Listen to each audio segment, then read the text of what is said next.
Welcome to Mountain Cooking with Missy. Today I'm going to show you how to make this delicious tomato soup and some homemade croutons. So we're going to go ahead and get started on the homemade croutons. This is a loaf of French bread that I got out of the deli, out of the grocery store. If y'all, croutons are very expensive, but you can get like $1 or $2 loaf of bread in the day-old section in your deli at your grocery store a lot cheaper, and you can make your own croutons. So just cube them up like this. Doesn't matter, they can be this size or a little smaller. I like them this size. Now you're going to drizzle these with some olive oil. So I'm just going to lightly drizzle some olive oil on them, and there's no real measurement to that. That's probably right at maybe a half of a cup, maybe a quarter cup, I don't know. There really ain't no way to mess them up. And I'm sprinkling some granulated garlic on. You could season them as heavy or as light as you would like. This is some Italian seasoning.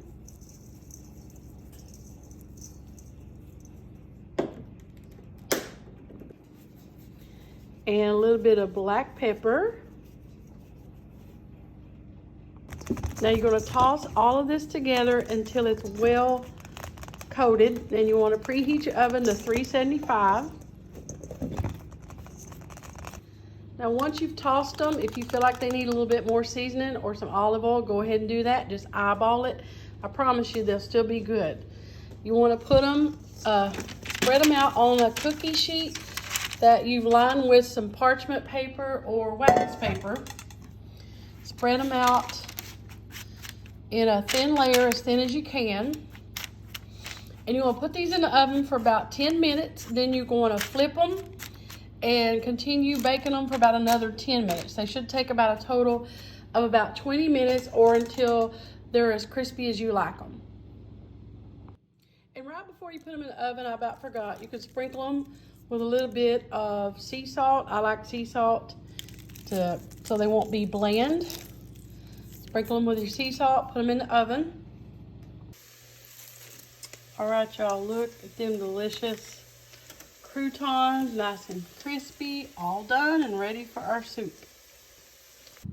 Now we're gonna get started on the tomato soup. So you want to put in about 4 tablespoons of unsalted butter, and I'm using enamel coated Kettle here. You can use whatever you want, but you need like a heavy saucepan. And you're going to add in 1 large finely chopped onion, and you're going to stir this together, and you want that onion to cook for about 2 to 3 minutes until it's really kind of soft and tender.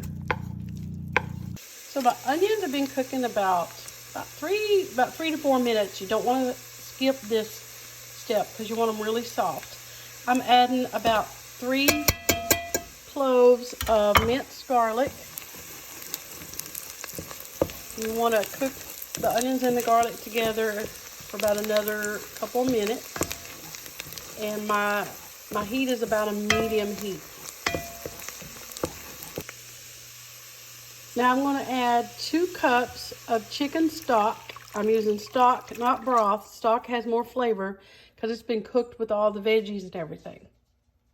And y'all, I'm excited to add 2 quarts of fresh canned tomatoes that my friend from church gave me, Eric Bates. He sent me 2 quarts of his fresh, well, they were fresh when he canned them, Roma tomatoes. Y'all, this soup is going to be so good. So I'm going to add 2 quarts of his fresh canned tomatoes. Now, if you don't have canned tomatoes like this, jarred tomatoes, just use like 2 29-ounce cans of crushed tomatoes, or peeled stewed tomatoes would work too. In goes the first quart. Y'all, I could drink this tomato juice right out of the jar and be happy as a lark. But this soup's gonna be so good. And in goes the other. Add a tablespoon of sugar, about a half a teaspoon of black pepper, about a tablespoon of basil, dried basil. Now you want to let this simmer on about a medium low heat for about 10 minutes. Cover it and let it simmer for about 10 minutes. So after the soup has cooked for about 10 minutes, you want to turn it down to where it's no longer boiling. And I'm using an immersion blender is what I'm using to smooth it out. If you want your tomato juice left kindly chunky, just don't do this part. You don't have to do it, but I'm going to make mine smooth. So I'm going to use this immersion blender and just smooth it out. And now once it's smooth, you want to add a half a cup of heavy cream and put that in there. And you want to add about a third a cup, or ever how much you want, of grated Parmesan cheese. Now that's the reason I didn't add any extra salt to this soup, because Parmesan cheese has a lot of salt. So I'm just going to stir that up.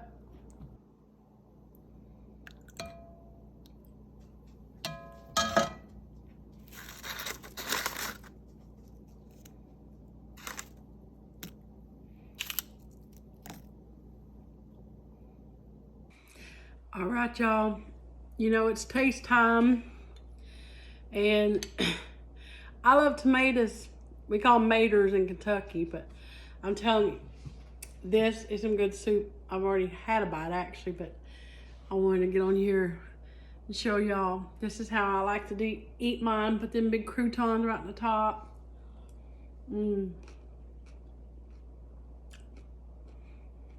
Just give me a straw. I can just drink it right up. This would be good with some grilled cheese. I mean, the possibilities are endless, but y'all, this is some good mater soup, good creamy tomato soup. Warms your belly. It's good. And again, I want to thank my good friend Eric Bates for donating his good old garden maters, canned garden maters. And they were Roma too. They were so good. Y'all, it made this soup so good. I hope you try it. It's very simple, very simple. And you could freeze this. You could actually can this too if you wanted to. And, you know, if you made a big lot of it, you can always double this recipe. But y'all, probably won't be much of this left, because not only do I like it, Kenzie and Roger loves it too. And they're going on a daddy-daughter date. So that's good. That's good. Roger's always done that with Kenzie. He's always took her out and done things with her. So he's always a good daddy. So, but he's being a really good daddy tonight. So, and I'm eating alone. And sometimes that's a good thing. So I hope y'all make this. Let me know if you do. Always tag me @ Mountain Cooking with Missy. And it just tickles me, y'all, when you post any of the recipes I do. You take pictures of them and post it. I love that. I love that. So I hope you make this. If you do, you let me know. Thank you for watching Mountain Cooking with Missy, where it's nothing fancy. Sometimes the soup looks a little fancy, but hey, it's still good eating. Bye, guys.